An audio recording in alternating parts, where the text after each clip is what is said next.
how to ban someone on Facebook page. Firstly, you need to open up your site selection right here on the three dots, and then you need to go for pages and take over your page on that selection. And from here, if you take up and site select your visibility, you're gonna have the chance to simply ban whatever you want on your site selection.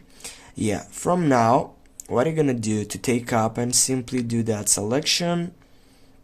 you need simply to get up and go on that search box and then go on which profile you want to ban it, and from there you simplify, go for ban, or if you go right here on the settings bar and take over people and other pages, and from here you're gonna find out all these sites which, yeah, as you can see, you have banned people and page. And from here, if you ban that people, you're gonna find it right over here, and from here you can take it out that control